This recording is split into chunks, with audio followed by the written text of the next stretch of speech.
Fire signs, tignan po natin kung ano ang mensahe para sa iyo ngayong araw. Keep in mind po na ito ay general reading lamang, so hindi po lahat ay makaka-relate, so be open-minded. Sa mga hindi pa po nakasubscribe dito sa ating channel, please subscribe na po kayo and palike na din po ng ating video. At sa mga nice pong mag-avail ang ating private readings, Lucky Stones and Amulet, makikita nyo po yung link sa description box below.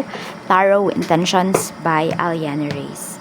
Tignan natin kung ano po ang mensahe para sa iyo. Meron tayo ditong night lighting. Okay, so busy po yung iba sa inyo. Fire signs ngayon. Pwedeng mayroon kayong mga hinahabol. Rush ito.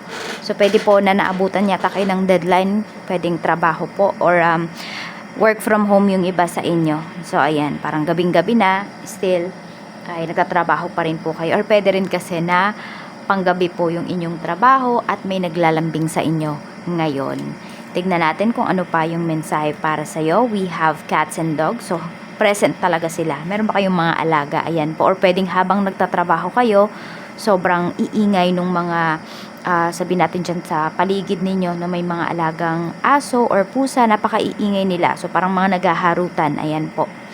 Tignan natin kung ano pa yung mensahe for you. Hindi ko alam kung may nagstay ba dito sa sa hotel or sa motel ngayong araw na ito. Ngayong gabi. Ayan, kung anong oras man po ninyo mapapanood itong video natin. So yan, we have cats and dogs. Or pwedeng naghahanap yung iba sa inyo ng malilipatan na pwede yung, syempre, para lang to sa mga nangungupahan. Na pet friendly. Ayan, naghahanap yung iba sa inyo dito. We also have a random smile. So, pwede po na may mga makikita kang mga, ayan, mga animals. Tapos, ingat-ingat lang kayo. Huwag nyong hahawakan basta. Kasi, porket sabihin natin, mabait yung isang breed na to. Mabait, diba? Or nakikita mo lagi yung aso na yun. Mabait yung aso na yun. Ganyan. Or yung pusa na yun. Mag-ingat pa rin po kayo. Lalo na, syempre, din naman ninyo yan alaga. So, huwag kayo basta-basta magta-touch ng animals. Kahit, diba, tao yung hawakan po ninyo. Hindi nyo naman kakilala. Tapos bigla ninyong hahawakan, bigla ninyong itatap. Diba? Magugulat din yung tao na yun. Tignan natin. Or baka magalit pa nga sa inyo.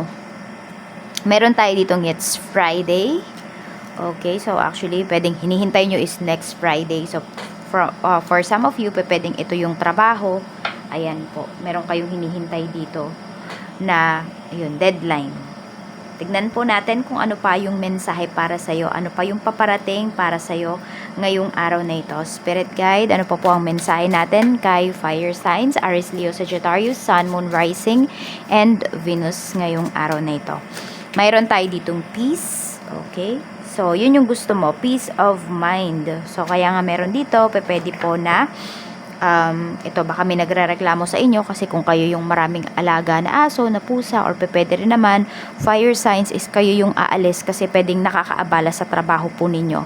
You know, sabihin natin, hindi ko alam kung ganun ba kayo nagkikare sa mga animals or sabihin natin na kaya nyo naman kasi mag-adjust. Ayan, parang para less stress, kayo na lang yung lilipat dito ng bahay. Siguro kung nag-iisa kayo, medyo madali-dali lang yon. Pero kung na rin, meron kayong mga kasamang bata, ganyan, sobrang dami ninyong gamit, mahihirapan kayo.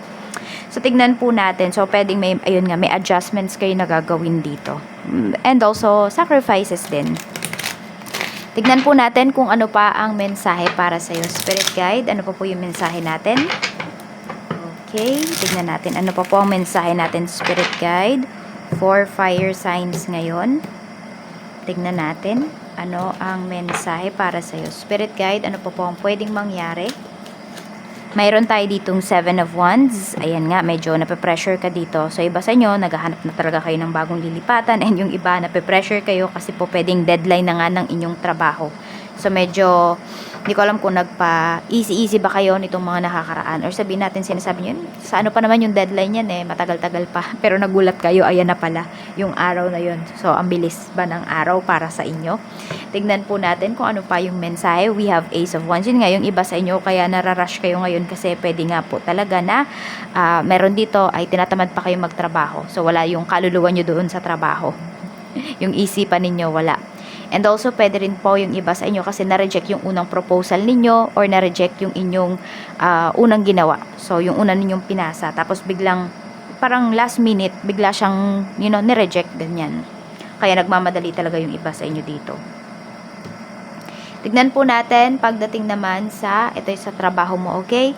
Pagdating naman po sa negosyo, Spirit Guide, we have, ayan, 7 of Pentacles, and meron tayo ditong Temperance, so naiinip na yung iba sa inyo, or meron ditong mga clients mo na maghihintay talaga sila ng, could be, medyo matagal ngayong araw na ito. So, abisuhan mo po sila ng mas maaga kasi pwedeng magkaroon kayo ng problems kasi may mga pangyayari na out of your control. Oo, pwedeng may nasirang machine, yung tipong mga ganyan. Or kung ano man itong ginagamit ninyo pagdating sa inyong negosyo, pwedeng blackout. So, nahihirapan po yung iba sa inyo dito. So, dapat talaga may backup plan kayo. Oo, sabihin natin kung may machine, kunwari coffee maker yon, 'di ba? Dapat meron kayong extra na coffee maker. Parang ganyan pagdating sa inyong business para para tuloy-tuloy yung flow, tuloy-tuloy yung production, and tuloy-tuloy yung kita ninyo dito.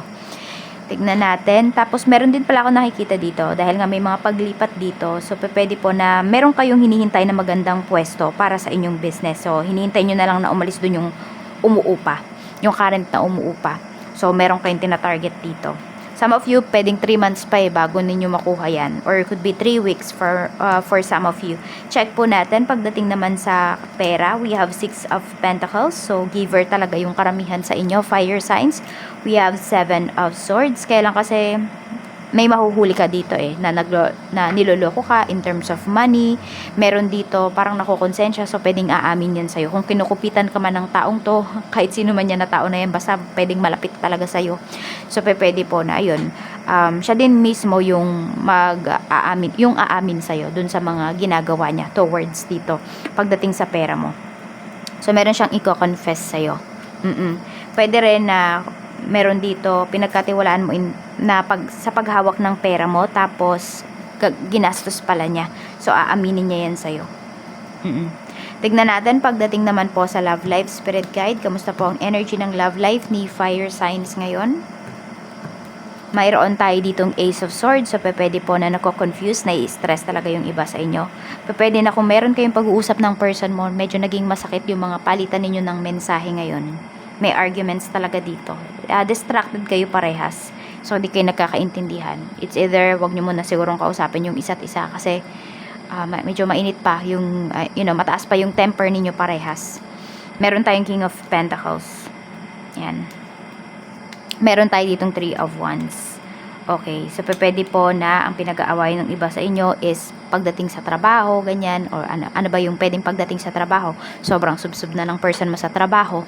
Or pwede na mag-extend pa siya ng kontrata, ganyan. May mga plano kayo dito pero pwedeng hindi siya matutupad kasi pwedeng nagbago yung person mo ng desisyon na pwedeng hindi ka po niya hinihingan ng suggestion, parang ganyan. So, parang binaypass ka. So, tignan natin. Okay, so ito kaya may katahimikan. Yung iba naman sa inyo may katahimikan ngayon dito sa buhay ninyo, sa araw ninyo, sa love life ninyo. Tignan po natin ano naman yung blessings na pwede mong ma-receive ngayong araw na ito. Spirit Guide, ano po ang blessings na pwedeng ma-receive? Meron tayo ditong flowers. So, pwede po na may manuyo sa'yo dito. Pwede rin na may ma-receive ka na flower. Or some of you nga, hindi siya flower pwedeng, ano ba yun? Grafting ba yun? Or markot? Basta ganun. Oo. Pwede rin na, plastic na, na baka naghahanap yung iba sa inyo ng plastic na mga flowers, ganyan, baka pang design po sa bahay. O kaya naman, kung meron na po kayong mga anak, pwedeng may project sila sa school na, pwedeng magdo-drawing sila ng flowers, ganyan. And meron din ako nakikitang seeds dito. So, pwedeng may magbibigay sa'yo ng, kung mahilig kayong magtanim, fire signs, pwedeng may magbigay sa inyo dito ng binhi. Ayan.